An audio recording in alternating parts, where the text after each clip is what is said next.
Pasar Sugingan, Boyolali menjadi saksi perjuangan Hadi Wiono dan istrinya Sutiah. Selama 30 tahun, pasangan asal desa Winong ini menjual jamu gendong untuk menyambung hidup. Setiap hari mereka berangkat sejak pagi menawarkan jamu racikan sendiri kepada pengunjung pasar. Dari hasil berjualan yang tak menentu, keduanya menyisihkan uang sedikit demi sedikit. Prinsip hidup sederhana serta konsistensi menabung menjadi kunci. Sejak tahun 2012 mereka memberanikan diri mendaftar haji. Meski harus menunggu belasan tahun, tekad mereka tidak pernah goyah. Untuk melunasi biaya haji, mereka tidak hanya mengandalkan berjualan jamu, tetapi juga ternak sapi. Jadi saya bersyukur banget bisa kayak gini, nggak ngira. Nabungnya itu tidak pasti, ya. Kadang sedikit, kadang banyak. Kalau ada 10.000 ya 10.000 itu per hari. Kerja keras serta keteguhan hati itu kini berbuah manis. 10 Mei 2026, keduanya dijadwalkan berangkat ke Tanah Suci.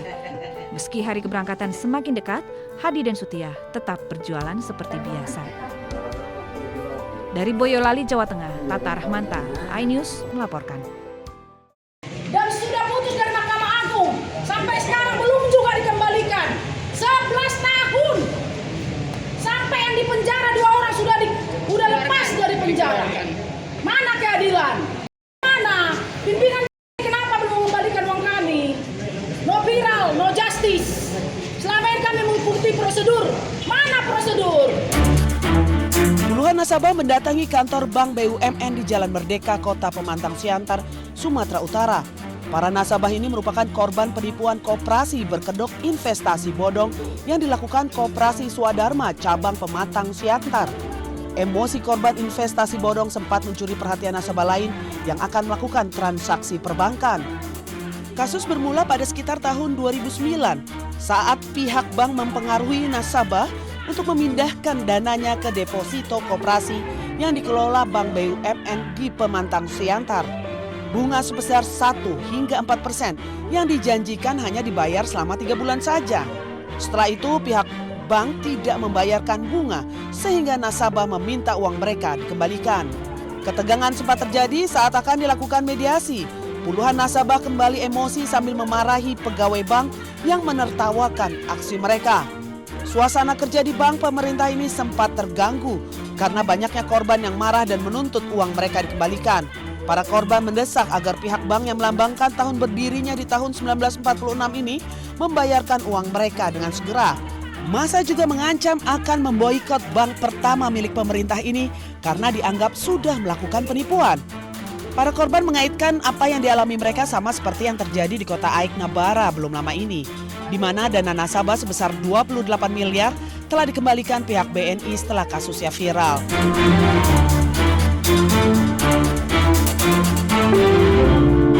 Pegawainya ada nuhani tentai. Yuk. Mana mah? Weh, mama, teh mama. Aksi seorang balita memanjat atap rumah di Kelurahan Gonja, Kecamatan Praia, Lombok Tengah viral di media sosial.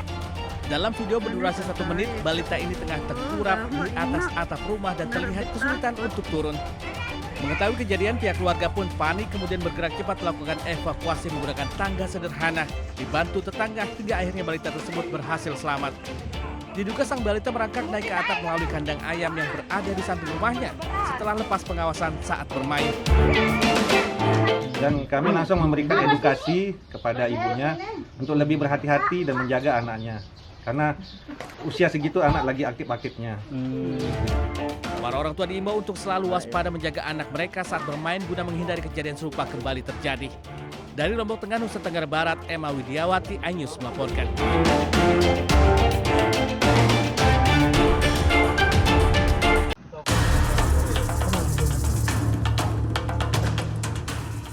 Warga digegerkan dengan munculnya seekor harimau Sumatera di ruas jalan milik perusahaan pembangkit listrik tenaga air di Desa Luat, Lombang, Sipirok, Tapanuli Selatan.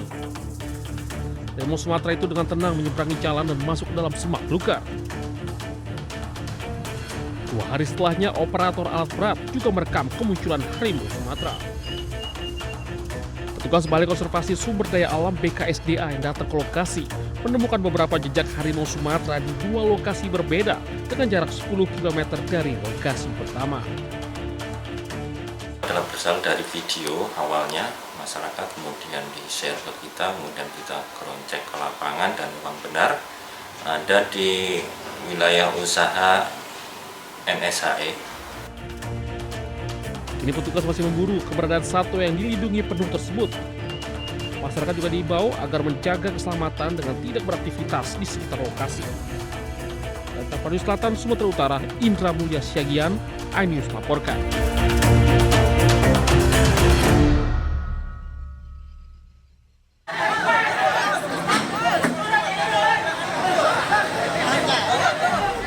Suasana tegang menyelimuti lokasi eksekusi di Jalan Raya Kudu, Sukarame, Bandar Lampung saat petugas mulai menjalankan eksekusi rumah.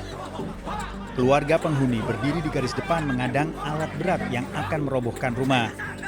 3 orang penghuni rumah diamankan polisi saat tetap bertahan menolak mundur dari halaman rumah. Seorang ibu rumah tangga melangkah ke depan menangis dan bersujud di hadapan jurusita Pengadilan Negeri Tanjung Karang. Wanita ini memohon agar rumah yang menjadi tempat bernaung keluarganya tak dihancurkan. Namun proses eksekusi tak berhenti. Jurusita tetap membacakan surat perintah eksekusi yang disebut telah berkekuatan hukum tetap.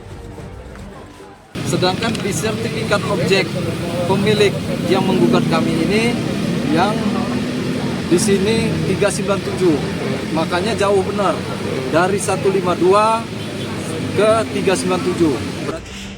Meski diiringi tangis dan perlawanan, eksekusi tetap berjalan hingga tuntas. Dari Bandar Lampung, Andres Avandi, iNews melaporkan. Liburan yang seharusnya diwarnai gelak tawa justru berubah jadi momen menegangkan bagi 2 warga negara asal Rusia ini. Sergei Starostin, laki-laki berusia 51 tahun, dan Diana Zolotova, perempuan berusia 20 tahun, terjebak di tebing pantai Cemongkak, Pecatu, Kuta Selatan, Bali.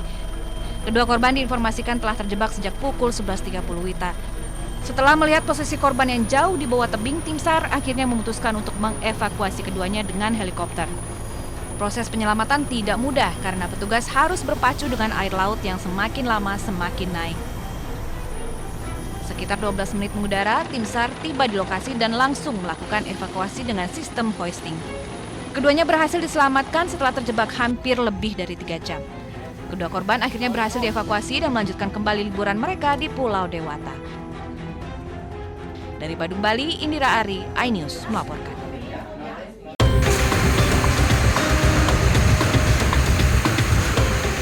Seperti inilah video detik-detik polisi meringkus pelaku penganiayaan bernama Ahmad Hoiron, berusia 35 tahun, warga Desa Karangtengah, Kecamatan Winongan, Kabupaten Pasuruan pada Selasa sore kemarin. Diketahui korban bernama Abdul Syakur, berusia 55 tahun, warga Desa Karangtengah. Korban tak lain masih tetangga dengan terduga pelaku. Sebelum peristiwa terjadi, saat itu korban hendak melakukan sholat Isya. Saat mau mengambil air wudhu di samping rumahnya, tiba-tiba pelaku datang dan langsung memukul korban dengan berupa pentungan kayu. Akibat kejadian itu, korban mengalami luka jahitan di bagian kepala, tangan sebelah kanan memar dan bengkak pada tangan korban. Bahkan pergelangan tangan korban dilaporkan patah tulang. Setelah itu dilarikan ke RSUD Grati Pasuruan. Menurut Ibtu Joko Seseno, Kasih Humas Polres Pasuruan, bahwa aksi penganiayaan ini terjadi akibat terduga pelaku mau meminjam uang kepada korban. Namun oleh korban tidak diberi uang sehingga terjadi penganiayaan. Untuk motif informasi sementara masalah utang piutang dari korban tidak memberikan utang kepada pelaku. Hingga kini Ahmad Hoiron atau terduga pelaku tengah diamankan di sel Mapolres Pasuruan untuk dilakukan penyelidikan lebih lanjut. Pelaku dijerat dengan pasal 466 Undang-Undang Nomor 1 Tahun 2023 dengan ancaman 5 tahun penjara. Dari Pasuruan, Jawa Timur, Hana Purwadi, iNews melaporkan.